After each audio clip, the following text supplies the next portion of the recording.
ప్రేమగల మా పలువురు తండ్రి సర్వాధికారి శ్రేష్టమైన ఉదయకాల సమయం జ్ఞాపకం చేసుకున్నాం.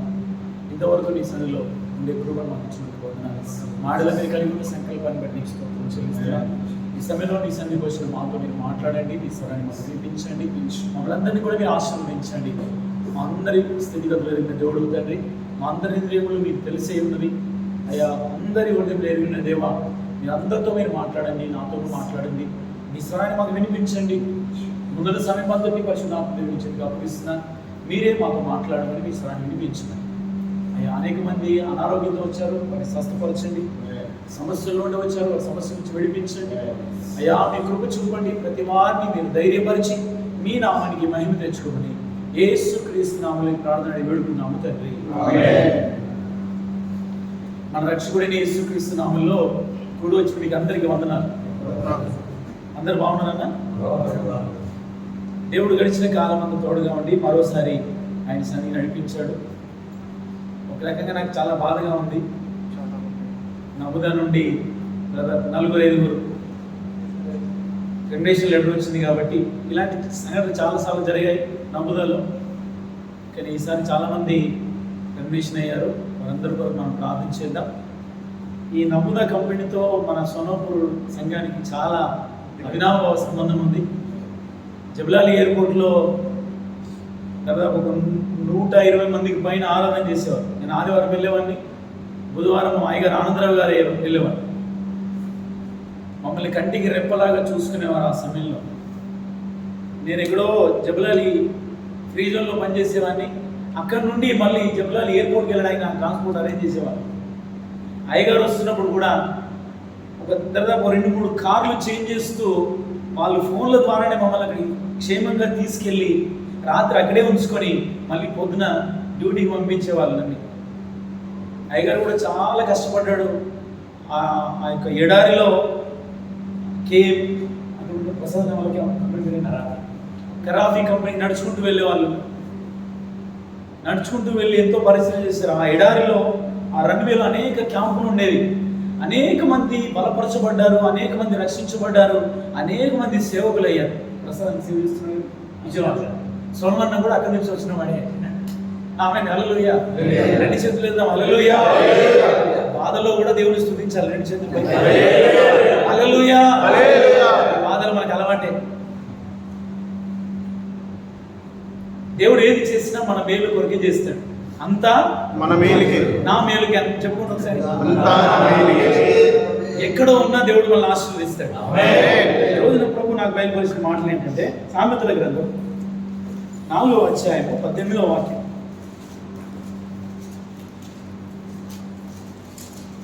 పట్టపగలు వరకు అందరూ వినాలి జాగ్రత్తగా. అందరూ తీసిన బైబిల్.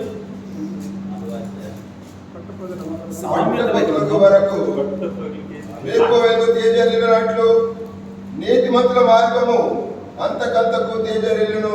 ఆమేన్ హల్లెలూయా. కొంతమంది వెతుకుతూనే ఉన్నారు. మీ కళ్ళతో చూడండి ఆ మాటలు. పట్టపగలకు వరకు వేకువ వెలుగు తేజరిల్లునట్లు నీతిమంతుల మార్గము అంతకంతకు తేజరిల్లును. మంది నోట్ తెలవట్లేదు అసలే. ఇదందరికి దేవుడు మనకి ఇస్తున్నటువంటి వాగ్దానం. మన దేవుడు వాగ్దాన సంపూర్ణుడు. వాగ్దానం ఇస్తాడు, అది సంపూర్ణంగా నెరవేరుస్తాడు.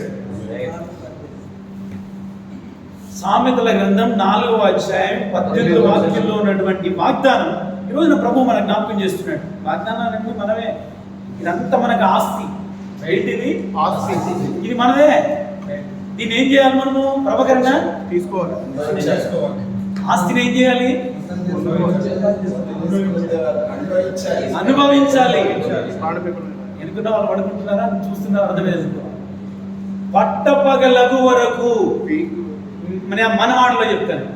సూర్యుడు ఉదయాన్నే ఉదయించిన తర్వాత కొద్ది కొద్దిగా తన ప్రతాపాన్ని పెంచుకుంటూ ఉంటాడు. అలంకారంగా చెప్తున్నా, మేము అలాగే ఉంటాడు కానీ సృష్టి క్రమం అని అలంకారంగా చెప్తున్నాను నేను. సూర్యుడు పెద్దగా తన ప్రతాపాన్ని పెద్ద చేసుకోవడము అంటే అది అలంకారంగా చెప్తున్నాడు. సూర్యుడు అట్లనే ఉంటాడు. భూమి తడు చుట్టూ తిరగడం వల్ల మనకు ఒక రోజు జరుగుతుంది. అది మనందరికీ తెలుసు. పట్టపగలకు వరకు వేకువ వెలుగు తేజరిల్లున్నట్లు అంటే ఉదయాన్నే సూర్యుడు కొద్ది కొద్దిగా వినాలి అందరూ, కొద్ది కొద్దిగా తన తేజస్సును ఎక్కువ చేసుకున్నట్టుగా నీతిమంతుల మార్గాన్ని కూడా దేవుడు వర్ధిల్ల చేస్తాడట. ఎలా అంటే అంతకంతకు, చెప్పండి అంతకంతకు. యోబును ఎట్లా వర్ధిల్ల చేస్తాడట? అంతకంతకు, స్టెప్ బై స్టెప్, క్రమంగా వర్ధిల్ల చేస్తాడట. అది ఎవరిని? నిన్నే. మనందరం ఎవరు? చెప్పండి మీరు. డౌట్ ఉన్నట్టు. యేసయ్య రక్తంలో కడగబడిన వారందరూ కూడా నీతిమంతులే. నువ్వు యేసయ్య రక్తంలో కడగబడితే నేను నీతిమంతుడను అని చెప్పండి. నేను నీతిమంతుడను. యేసు రక్తంలో నేను కడగబడ్డాను. కాబట్టి నేను నీతిమంతుడను. మనమందరం కూడా నీతిమంతులుగా తీర్చబడ్డాం. నీతిమంతులమైనటువంటి మన మార్గాన్ని దేవుడు అంతకంతకు వర్ధిల్ల చేస్తాడట. మనకి ఎలా కనిపిస్తుందంటే అంతకంతకు దిగజారినట్టే కనబడుతుంది మన కళ్ళకి. కానీ దేవుడు చూసే కళ్ళు ఆత్మ సంబంధమైన కనులతో మనం చూస్తే మన మార్గాన్ని ఆయన వర్ధిల్ల చేస్తూ ఉంటాడు. హల్లెలూయా. చెప్పకపోయినా పర్లేదు, కానీ రెండు పైకి వెళ్తే మీలో ఉన్న సోమర్థనం బతకం అంతా బయటకు వెళ్ళిపోతుంది. మరి ఎవరికి ప్రభాకరణంగా మీరు చేతులు కొట్టేది యేసేకు మనం హల్లెలూయా చెప్పాలి. హల్లెలూయా. అందుకే నిన్ను పుట్టించింది ఆయన్ని మహిమపరచడానికి, ఆయన స్తుతించడానికి, స్తుతి పాడుటకే పాడతాం కదా. ఎందుకు బ్రతికించాడు? ఏం చేయడానిక? తాగడానిక? మన స్వార్థం కొరకు మనం బ్రతకడానిక? స్తుతి పాడుటకి కొరకే ప్రభు మనల్ని బ్రతికించాడు. నీతిమంతులమైనటువంటి మన మార్గాన్ని దేవుడు వర్ధిల్ల చేస్తానని వాగ్దానం చేస్తున్నాడు. నువ్వు నమ్మినట్లయితే దేవుని మహిమను చూస్తావు. నీ కొద్ది సాలరీని, కొద్ది జీతాన్ని దేవుడు వర్ధిల్ల చేస్తాడు. నీకున్న దాంట్లో నుంచే దేవుడు వర్ధిల్ల చేస్తాడు. ఒక సంతృప్తికరమైన జీవితాన్ని ప్రభువు నీకు ఇస్తాడు. నేను ఆశీర్వదించడానికి ఆయన పిలిచాడు. రోమీయులకు రాసిన పత్రిక 1వ అధ్యాయం 17వ వాక్యాన్ని చదువుకుందాం. చక్కగా చదువుతూ ఉంటే తొందరగా ముగిస్తలే వదిలేడు. ఎందుకని నీతిమంతుడు విశ్వాస మూలముగా జీవించునని వ్రాయబడిన ప్రకారము విశ్వాస మూలముగా అంతకంతకు విశ్వాసం కలుగునట్లు దేవుని నీతి దాని యందు బయలుపరచబడింది. విశ్వాస మూలముగా మనం నీతిమంతులుగా తీర్చబడ్డాం. ఆ విశ్వాసములో అంతకంతకు మనం ఏం కావాలంట? అభివృద్ధి పొందాలి. ఆమేన్. హల్లెలూయా. మీకు అర్థమవుతుందా? మనం అందరం ఎవరు? విశ్వాసులు. చెప్పండి, మీరెవరు? విశ్వాసిని అని చెప్పండి. నువ్వెవరు? విశ్వాసమైనటువంటి నీలో విశ్వాసము అంతకంతకు అభివృద్ధి పొందాలి. 2021లో ఉన్నట్లు 22లో ఉండదు. యోమన్నా, మన విశ్వాసము అభివృద్ధి పొందాలి. ఎప్పుడు అభివృద్ధి పొందుతుంది? చిన్నపిల్లలు ఎలా అభివృద్ధి పొందుతారు? మీ ఉదయం ఉన్నాడు, ఎట్లా క్లాస్ పెరుగుతున్నాడా లేదా? రోజు సంవత్సరం అదే క్లాస్లో ఉంటుందా?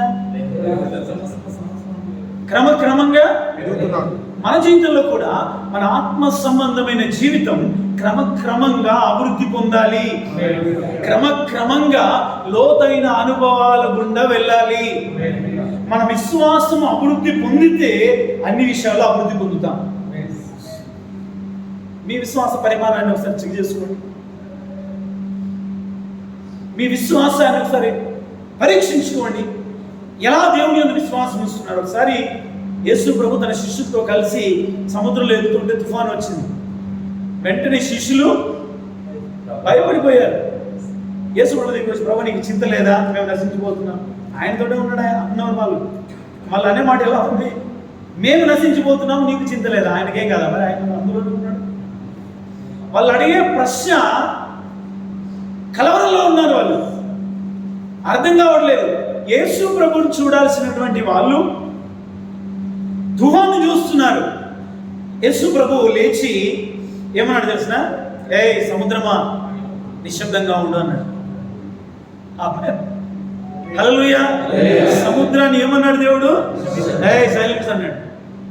సముద్రాన్ని సృజించిన వాడు కాబట్టి సముద్రానికి చెప్పాడు నిశ్శబ్దంగా ఉన్నాడు. వెంటనే వాళ్ళు ఆశ్చర్యపోయి ఈయన ఎవరో అనుకున్నారంట. అంతవరకు అర్థం కాలేదు వాళ్ళు. ఎవరో అని అనుకున్నారంట వాళ్ళు. గమనించండి దేవుని బిడ్డలారా, ఆ యేసుప్రభువు అంటాడు అల్ప విశ్వాసులారా అంటాడు. ప్రవకరణ ఏమన్నాడు? మన విశ్వాసం ఎటువంటి విశ్వాసం? అల్ప విశ్వాసమా? శ్రమ రాగానే కెలవరబడిపోతాం. నాకే రావాలా బాధ, నా పక్కింటోళ్ళకి రావచ్చు కదా, నా పక్కోడికి రావచ్చు కదా అనుకుంటాం మనం. కానీ యేసు ప్రభువు అక్కడ ఓడలో ఉన్నాడు కాబట్టి, ఆ పడవలో ఉన్నాడు కాబట్టి లేచి వెంటనే గద్దించాడు. ఈ రోజున మన చిన్న దోణిలో కూడా ఆయన ఉన్నాడు. చెప్పండి ఒకసారి, ఉన్నాడు ఆయన? ఉన్నాడా? పడుకున్నాడా? ప్రవకరణ మన చిన్న దోణిలో ఆయన ఉన్నాడా? ఆయనతో మాట్లాడకపోతే పడుకుంటాడు తప్పకుండా.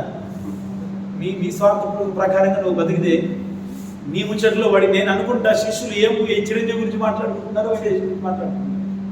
యేసుప్రభుతో మాట్లాడుంటే యేసుప్రభు నిద్రపోయేవాడా? వాళ్ళ ముచ్చట్లో పడ్డారు వాళ్ళు.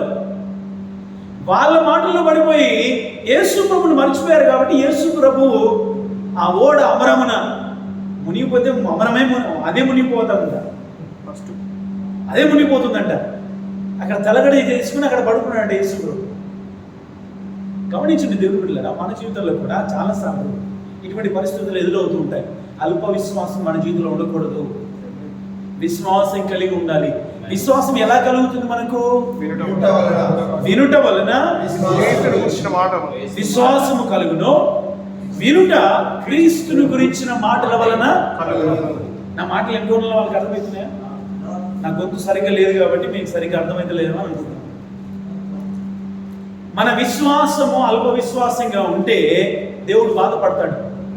ఎంతకాలం మీతో ఉండాలని శిష్యులతో అన్నాడు. అల్ప విశ్వాసులారా ఎంతకాలం మిమ్మల్ని సహించును అంటాడు. గమనించిన దేవుని బిడ్డలారా, ఈ రోజున ప్రభు మనతో మాట్లాడుతున్న మూలవాక్యం పట్టపగలగు వరకు. చెప్పండి, పట్టపగలగు వరకు. ఈ రోజున కంటది పెట్టేసేయాలి మీకు. పట్టపగలగు వరకు, పట్టపగలగు వరకు వేకువ వెలుగు, వేకువ వెలుగు తేజరిల్లునట్లు, తేజరిల్లునట్లు నీతిమంతుల మార్గము, నీతిమంతుల మార్గము అంతకంతకు తేజరిల్లును. తేజరిల్లును. హల్లెలూయా. హల్లెలూయా. చెప్పినప్పుడల్లా చేతులు ఎత్తండి పైకి. హల్లెలూయా. హల్లెలూయా. హల్లెలూయా. ఇప్పుడే సోమరిపోతులు రెడీ అవుతున్నాం మనం. అంతకంతకు ఎలా వర్తిల్లుతాం? నువ్వు ఎంతగా నోరు తెరిస్తే అంతగా దేవుడు నీకు పెడతాడంట. చిన్నపిల్లలకు ఇంటి దగ్గర భోజనం అమ్మ తినిపిస్తూ ఉంటే నోరు మూసుకొని ఉంటారు ఇట్లా గట్టిగా. ఏదో మాట చెప్పి, కథ చెప్పి, స్టోరీలు చెప్పి, దయ్యం వస్తుందని, భూచోడు వస్తుందని చెప్పి ఏదో ఒకటి చెప్పి అమ్మ తినిపిస్తుంది. ఈరోజు మన పరిస్థితులు అట్లా ఉంటుంది.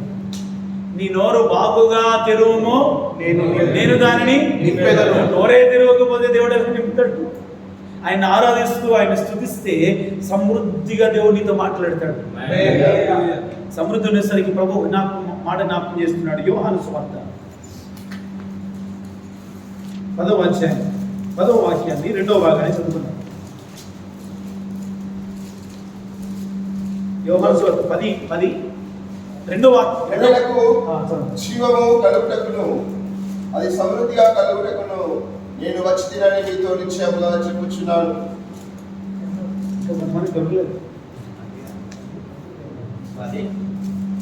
యోహాను సువార్త 10వ అధ్యాయం 10వ వాక్యం.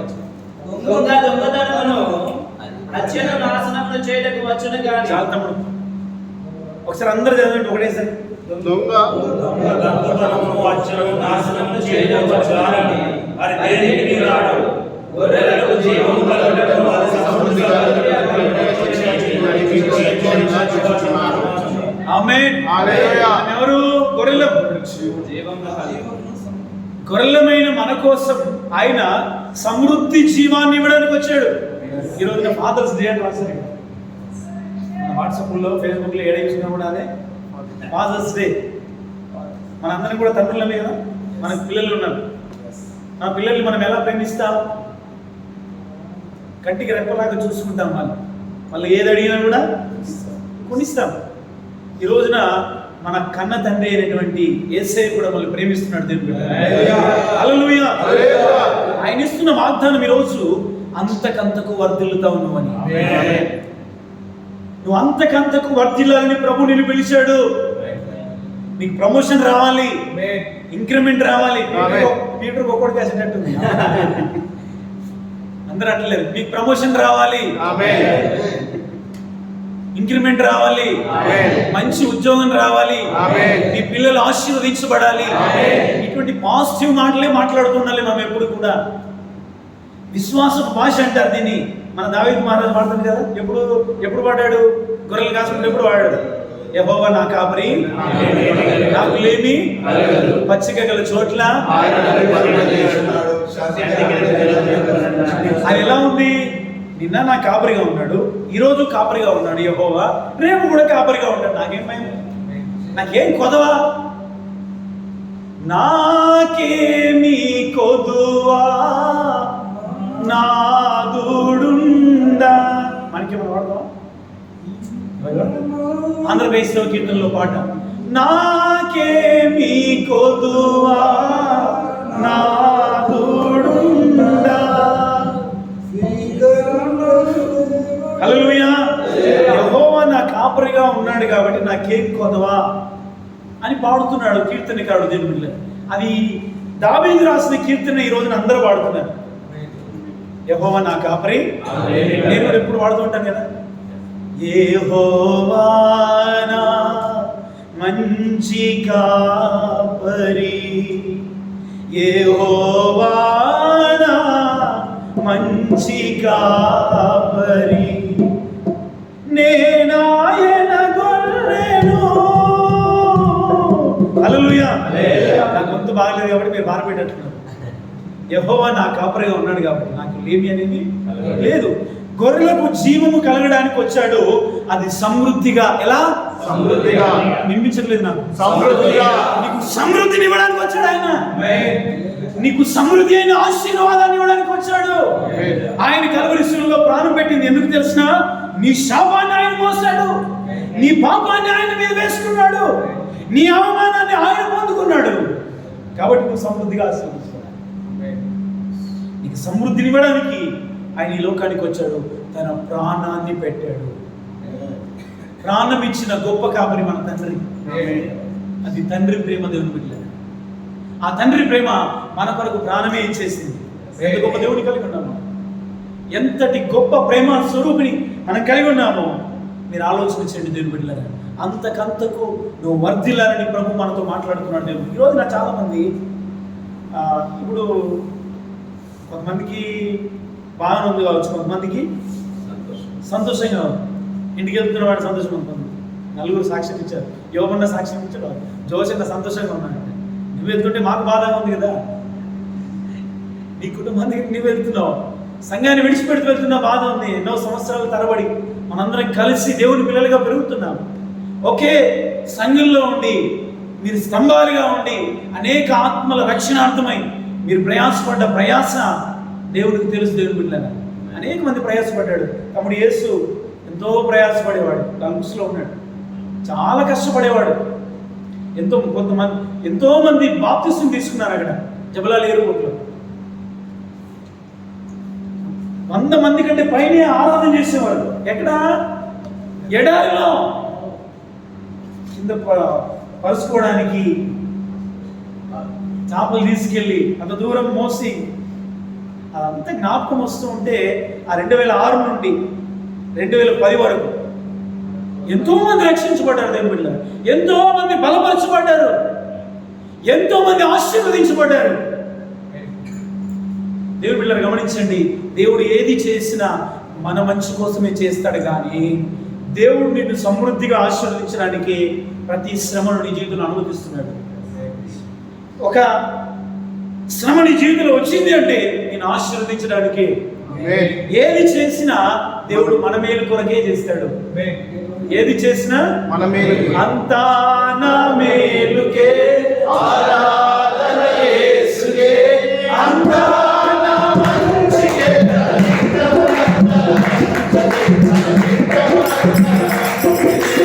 ఆరాధన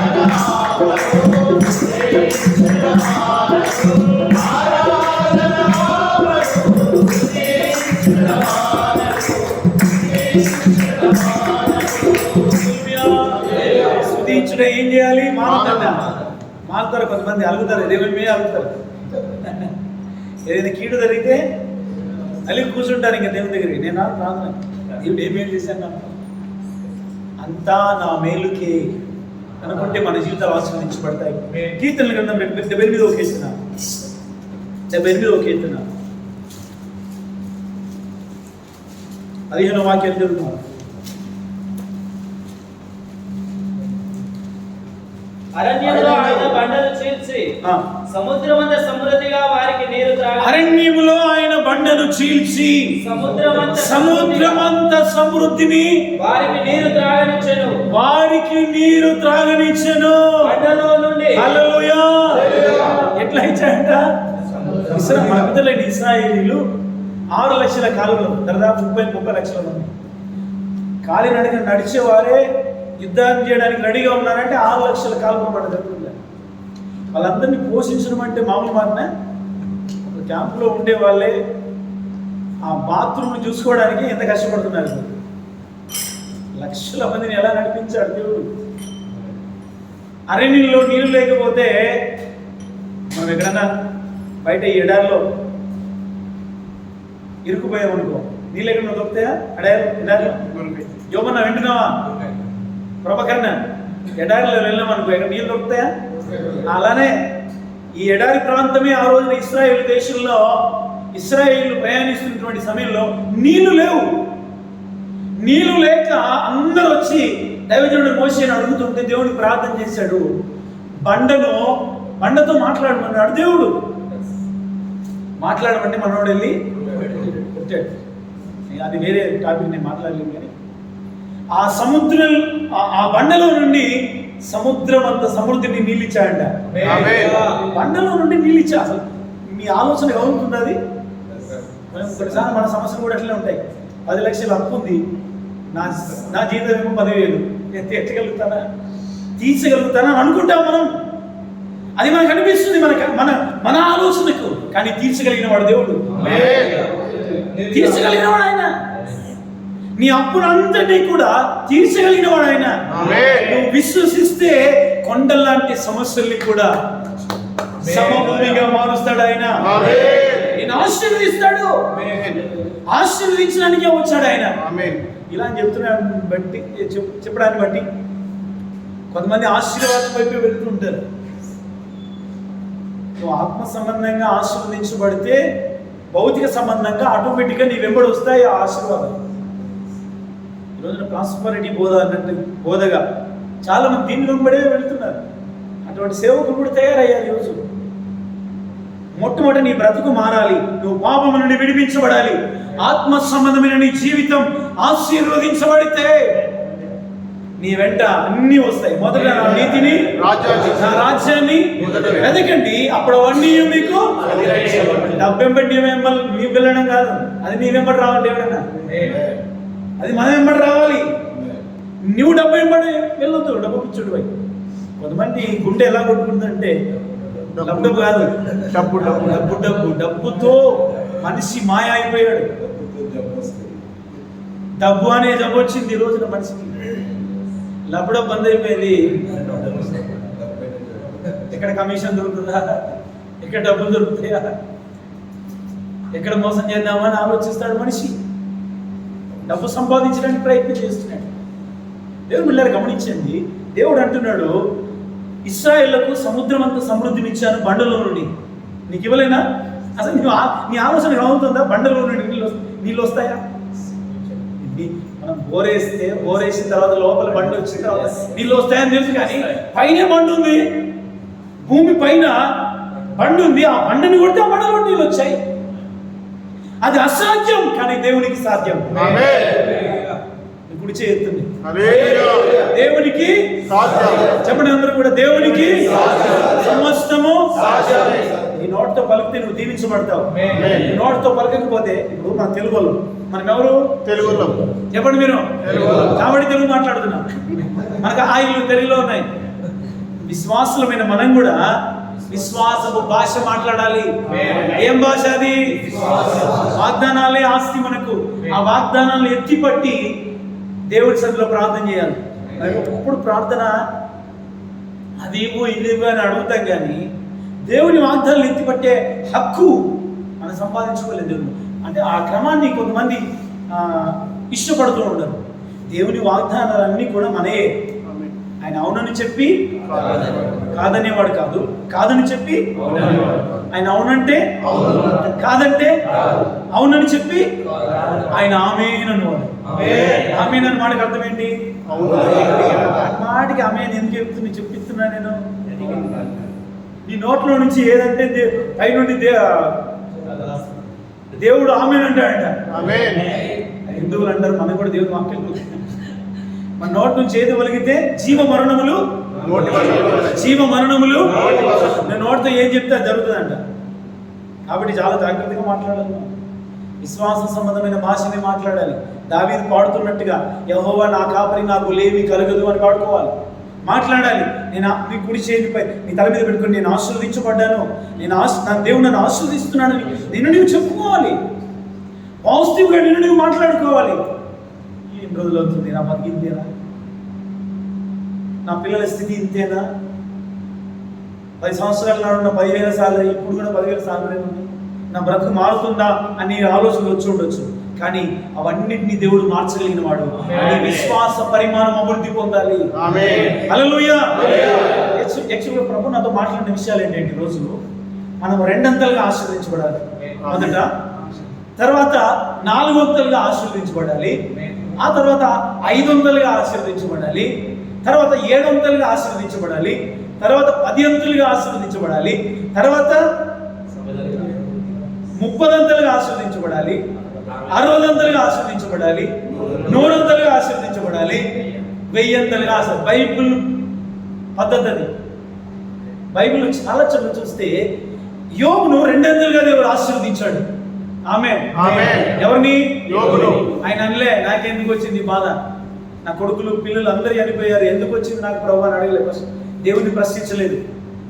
స్నేహితులు వచ్చి రకరకాల ఏదో చేసావు, నువ్వేదో తప్పు పని చేసావు, అందుకోసం నీ పిల్లల్ని దేవుడు తీసేసుకున్నాడు అని రకరకాలుగా ఆయన దగ్గరకు వచ్చి మాట్లాడారు. కానీ ఆయన బాధపడ్డాడు, ఆయన గుండె పగిలి ఏడ్చాడు, కానీ దేవుని పల్లెత్తు మాట మాట్లాడలేదు దేవుని బిడ్డ. అందుకోసం ఈ యోబును చిట్టు చివరిలో తన స్నేహితుల కొరకు ప్రార్థన చేయమని దేవుడు చెప్పగానే, స్నేహితుల కొరకు ప్రార్థన చేయగానే దేవుడు 2 అంతలుగా యోబును ఆశీర్వదించాడు. ఎప్పుడు చేయి పెట్టుకోండి, తల మీద పెట్టుకోండి, ఎడమ చేతి పెట్టుకోండి, కుడి చేతి పెట్టుకున్నారు కదా. యోబును ఆశీర్వదించినట్లు 2 అంతలుగా యేసయ్యా నన్ను ఆశీర్వదించు. ఆమేన్. హల్లెలూయా. యోబు సంగతి అంతా చెప్తే నా టైం అయిపోతుందని కొద్ది మాటలు చెప్తున్నా. ఇంకో మాట 4 వంతులు. ఎక్కడ 4 వంతులు కనబడుతుంది? పొట్టి చెక్కేనా? రాత్రి అల్పులో కూడా అయ్యారు చెప్పి కొద్దిగా గమనించాడు. చాలా చాలా మంచి వాక్యాన్ని చెప్పాడు దైవజనుడు యోనా గారు. జక్కయ్య ఆయన జీవితం మార్చబడింది ఎప్పుడు అంటే, మేడి చెట్టు ఎక్కాడు. మేడి చెట్టు ఎక్కితే నేను ఎవరికి కనిపించాను అనుకున్నాడు. యేసు ప్రభు నాకు కనిపిస్తే చాలు, నేను ఆయన కనిపిస్తానో లేదో అని అనుకున్నాడు. కానీ యేసు ప్రభుకి అంతా తెలుసు, అందరూ తెలుసు. సరే, పేతురు దగ్గరికి పనులు వసూలు చేసే వాళ్ళు వస్తే యేసు ప్రభు అంటాడు, నువ్వు వెళ్ళి సముద్రంలో జాలు వేసి మొదట వచ్చినటువంటి చేపలో అరశెకెలు ఉంది. మీకు పెడితే పాస్ అయ్యేటట్లేదు. అరశెకెలు చేప కడుపులో ఉంది. దాన్ని తీసి అమ్మి నీ పన్ను నా పన్ను ఇద్దరు పన్ను కట్టేసి. ఎలా తెలిసి సముద్రంలోకి వెళ్తే, పేతురు వెళ్తే ఆ సముద్రంకి వెళ్ళిన తర్వాత గాలం వేస్తే ఆ గాలంలో మొదటి చేపలో ఆ చేప కడుపులో అరశెకులు ఉన్నట్టుగా ఆయనకి తెలుసు. నీ బతుకంతా తెలుసు ఆయనకి, నా బతుకంతా తెలుసు. మన అంతరంద్రియములను ఎరిగిన వాడు ఆయన. నీ నడక పడక నీ సమస్త ప్రవర్తన ఎరిగిన వాడు ఆయన. చేప కడుపులో ఉన్న అరశెకులను చూసినవాడు అన్ని చూస్తాడు ఆయన. జక్కయ్యను కూడా చూశాడు. ఎవరిని? దగ్గరికి వెళ్ళి మేడి చెట్టు దగ్గరికి వెళ్ళి జక్కయ్యను దిగుమని చెప్తే మనోడు ఏం చేశాడు? ఈయన దుంకొచ్చాడు. చటుక్కున దిగి వచ్చాడంట, చక్కగా సీదా ఎక్కడికి వెళ్ళారు ఇంకా మాట్లాడాలి. ఎంతసేపు అవుతుంది? ఎంతసేపు? మేబీ ఒక్క ఊర్లో, అది పల్లెటూరు, 10 నిమిషాలు 10 నిమిషాలు. అంతలోనే ఆయన జీవితం మార్చబడింది. ఇంటికి వెళ్ళగానే మారు మనసు వచ్చింది మనకి. కొంతమంది సంవత్సరాలు గడిచిన మారు మనసు రాదు. సంవత్సరాలు గడిచిన తంబాకు మానరు. మన చర్చకొచ్చుండే ఈ మధ్య ఒక ఆయన కలిశాడు. నేను కారులో ఉన్నాను, ఆయన బస్ స్టాండ్లో ఉన్నాడు. కొత్తగానే వస్తున్నాడు. అంటే మీరందరూ మంచి వాళ్ళకి నేను కాదు. ఆయన దగ్గర తంబాకు డబ్బు కనిపించింది. నాకు అర్థమైంది నేను తంబాకు దేవుని పిల్లలు గమనించండి. నీ స్థితిగతులు ఎరిగినవాడు ఆయన. నీ జీవితం మార్చుకోవడానికి కోరుతున్నాడు. జక్కయ్యతో 10-15 నిమిషాలు యేసయ్య ఉంటే ఆయన జీవితం మార్చబడింది. సంవత్సరాల తరబడి ఆయనతో బ్రతుకుతున్నావు. నీలో బలహీనత పోవట్లేదా? ఇంకా సిగరెట్ తాగుతున్నావేమో.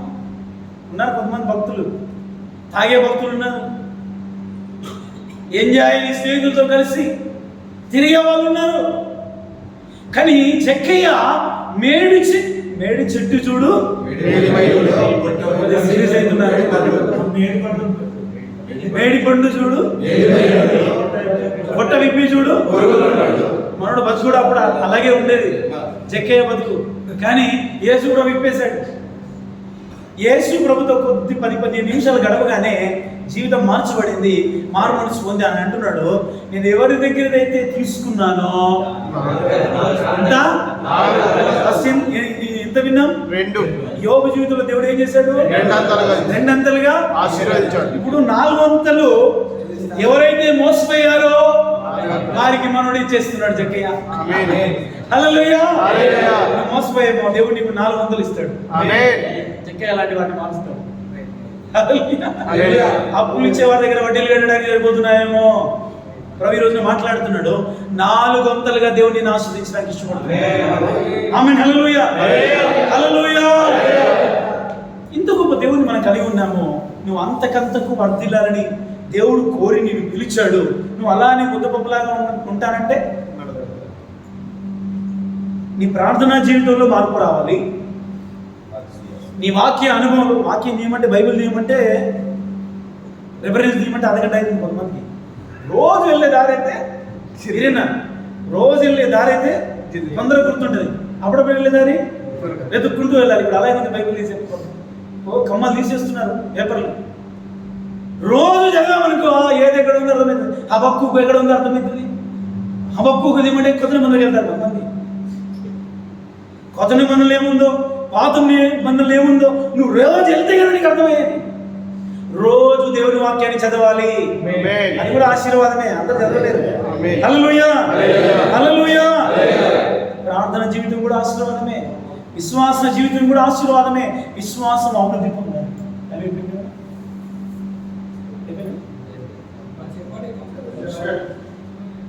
నేను కూడా ముగించుకుని పూజలు వెళ్ళాలి. మర్చిపోయాను. పూజలు వెళ్ళాల్సిన సంగతి కూడా మర్చిపోయాను. ఇక 5 అంతలు ఎప్పుడు చెప్పాలి? 7 అంతలు ఎప్పుడు చెప్పాలి? 10 అంతలు ఎప్పుడు చెప్పాలి? షార్ట్ కట్ వెళ్ళిపోవా? షార్ట్ కట్ 100 అంతలకి వెళ్ళిపోదాం డైరెక్ట్. ఆదికాండంలో రాయబడి ఉంది అన్నమాట. ఇస్తావు సోమన్న విత్తనం వేసి 100 అంతలుగా అభివృద్ధి పొందిన ఇస్సాకు ఆ దేశంలో ఉన్నవాడు. 26వ అధ్యాయం 12వ వాక్యం. ఇస్సాకు ఆ దేశమందున్నవాడై విత్తనం వేసి ఆ సంవత్సరం 100 అంతలు ఫలము పొందెను. యెహోవా అతనిని ఆశీర్వదించెను గనుక ఆ మనుషుడు గొప్పవాడాయను. అతడు మిక్కిలి గొప్పవాడ వరకు క్రమక్రమముగా అభివృద్ధి పొందుచు వచ్చెను. ఆమేన్. హల్లెలూయా. హల్లెలూయా. మీరేం భయపడతారు? నేను పూర్తిచేసాను బైబిల్. ఇస్సాకు గురించి ఆయన 100 అంతలుగా ఫలం పొందాడంట. ఎప్పుడు విత్తనం వేసినప్పుడు. ఇంకా కొంతమంది చదువుతూనే ఉన్నారు. యోగన దొరికిందా? దొరకలేదా? ఇంటికి వెళ్ళిన తర్వాత చదువుకోండి మంచిగా. మీరు బైబిల్ తీస్తున్నారా? దుమ్ముదులకు వస్తున్నారా? బైబిల్ తీస్తున్నారా? దుమ్ముదులకు వస్తున్నారా? మనం ఈజీ క్వశ్చన్లకి చెప్పారు. సొలొమోను అడిగిన ప్రశ్నలకు క్విజ్లో ఈజీ క్వశ్చన్ లేదు. సామాన్యమైన క్వశ్చన్లకి సమాధానం చెప్పలేరు కానీ ప్రైజులు మాత్రం గెలుచుకున్నారు. హల్లెలూయా. రెండు చేతులు ఎత్తండి. ఇస్సాకు నూరంతలుగా ఆశీర్వదించబడ్డాడు. ఎలా? ఎప్పుడు విత్తనం వేశాడు? కరువులో. అందరికీ కరువు ఉంది, మనోడికి మాత్రం నూరంతల బలం. హల్లెలూయా. ఎందుకంటే ఆయన వాగ్దాన పుత్రుడు. మృతశైలిమైనటువంటి అబ్రహాము శారాల గర్భాన్ని దేవుడు వాగ్దాన రూపంగా తెరిచి ఇస్సాకు ఇచ్చాడు. ఆయన వాగ్దాన పుత్రుడు. మనందరం కూడా వాగ్దాన పుత్రులమే. ఇస్సాకు సంతానం మన అబ్రహాము సంతానం. మన తండ్రి అబ్రహాము దేవుడు ఆశీర్వదించాడు. నేను నిశ్చయముగా నిన్ను ఆశీర్వదించును, నిశ్చయముగా నేను నిన్ను విస్తరింపజేతును. అబ్రహాము పిల్లలమైన మనల్ని కూడా దేవుడు ఏం చేస్తాడు? అబ్రహామును నిశ్చయంగా ఆశీర్వదించాడు. నిశ్చయంగా అంటే ఖచ్చితంగా. చెప్పండి అందరూ కూడా. ఖచ్చితంగా నేను ఎందుకంటే అబ్రహాము మీద నేను అబ్రహాము పిల్లలం. ఎలా అబ్రహాము పిల్లలం? విశ్వాసము ద్వారా, బై ఫెయిత్. విశ్వాసము ద్వారా. అందరూ ఫేస్బుక్లో చెప్తున్నారు కానీ ఫేస్బుక్ని చూడలేదు. ఫేస్బుక్ ప్రతిరోజు ఓపెన్ చేస్తారు. ఫేస్బుక్ మహారాజులు చాలా మంది ఉన్నారు. ఫేత్ బుక్ ఇది. ఏంది బుక్? ఫేత్ అంటే విశ్వాసం. ఇంగ్లీష్ లో చెప్పండి. ఫేత్ అంటే విశ్వాసం.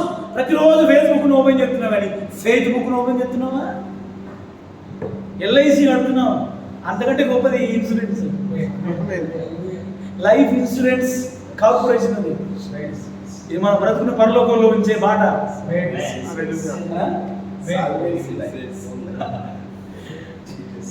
దేవుని పిల్లలు గమనించండి, ప్రభు మనతో మాట్లాడుతున్నాడు. క్రమక్రమంగా అభివృద్ధి. ఒకటేసారి మీ టికెట్ రావాలి. దుబాయ్లో చాలా మందికి బిల్ టికెట్లు వస్తున్నాయి కదా, ఒకేసారి మిలియనీర్ అయిపోతుంది. మనం ఆయన జగన్పల్లి అయితే వచ్చింది, పెద్ద మిలియనీర్ అయిపోయాడు. అలా కాదు, ఆశీర్వదించబడి క్రమక్రమంగా. ఏమని రాస్తుంది అక్కడ? క్రమక్రమంగా ఆయన గొప్పవాడగు వరకు ఆశీర్వదించాడంటే. ఆమేన్. మళ్ళీ చదవండి ఆ మాటలు. బట్టి పెట్టండి, ఖండత పెట్టండి. ఆ మాటలే మనకు ఆశీర్వాదాలు. ఈ మాట ప్రపంచాన్ని కలగజేసింది.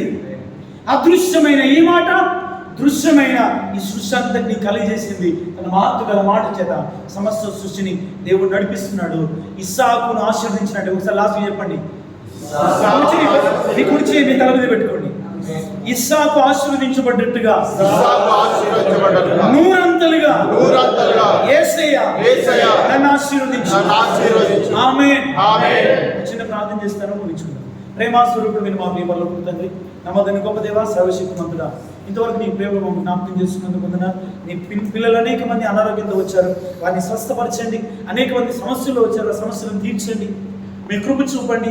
ఈరోజు వాక్యం ఆశీర్వాదం మాకు మీరు అనుగ్రహించమని అడుగుతున్నాం.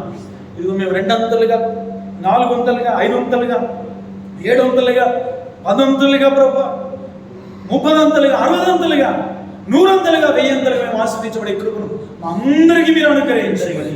యేసు నామములో అడుగుతున్నాము తండ్రి. ఆమేన్.